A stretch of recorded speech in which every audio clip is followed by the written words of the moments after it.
So we're ready to go.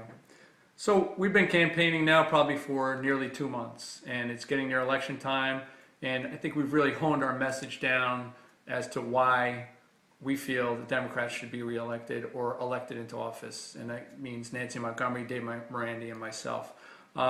Regarding myself, I have a long record on the town board. People know me. I'm a known quantity. I'm a hard worker. I worked for 8 years leading up to my election as supervisor. I worked under Bill Mazuka, who was a capable leader and was a great mentor for me in a lot of ways. He showed me how to conduct myself, how to fashion a budget. There were many things over those 8 years that I learned leading up to running for supervisor and feeling like I was qualified to do the job at that point. In my tenure on the town board, my first year, if people were asking me what my big accomplishment was, my first year was I did a comprehensive insurance review that saved the town over $1.25 million. Now, the thing that I talk about regarding the budget always is institutionalized savings.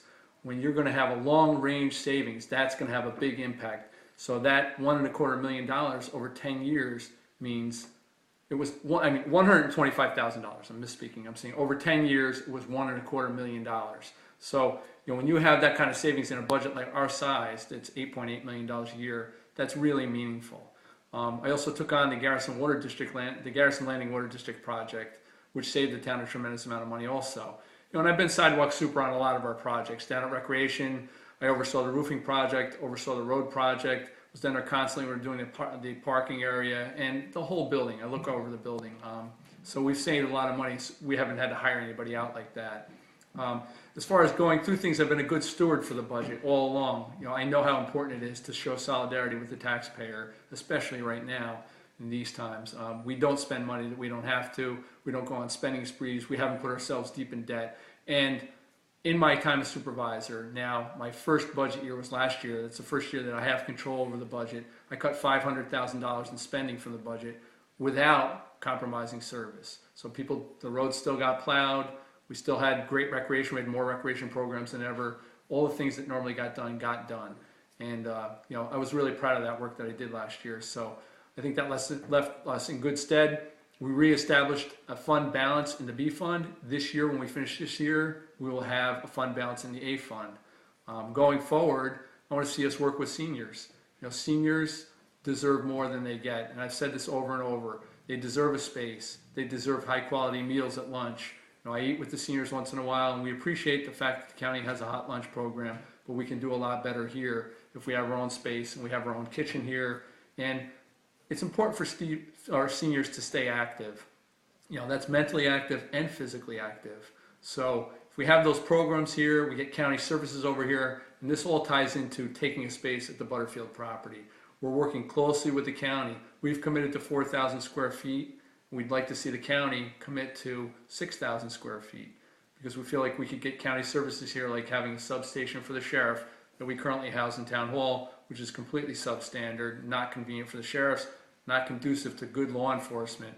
We think that we could have a great space over there for that. We could consolidate the courts here. We have 3 courts within a half mile of each other, Nelsonville, Cold Spring, and Philipstown. Consolidate the courts over there under one roof. We could have any number of health services over there with the county. We have our senior center.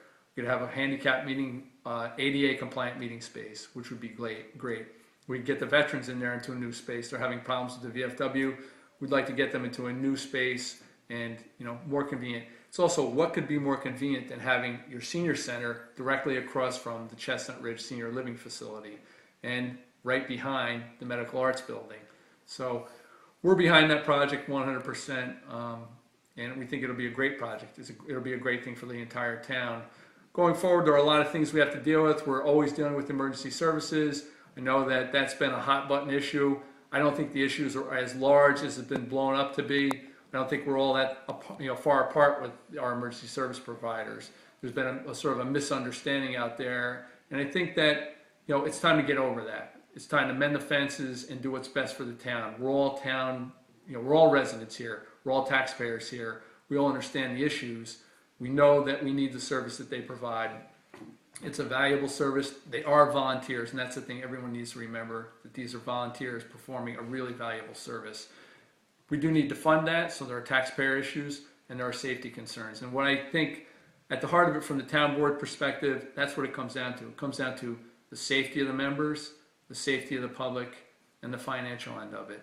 Once we can meet all those requirements, which we have by and large, then I think everybody's happy. We have a great relationship with the Cold Spring Firehouse, with the town, the district they cover. We think they run a really lean show there, and we appreciate that. We have a great relationship with Continental Village, great relationship with North Highlands. That's a district. That's a completely distinct entity up there. We don't have much control over that, but the public does have control over that. And the fact that they're a district, they can be directly involved in that. Garrison Firehouse, same thing. We have a great relationship with them, always have.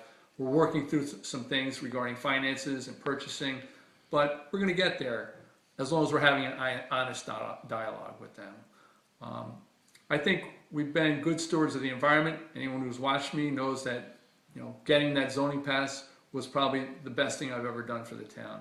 It's going to secure our position here, the quality of life that we all enjoy, clean water, clean air, open space, and we're going to leave this place in better shape than we found it. We're going to pass on to the next generation, the jewel that we now enjoy.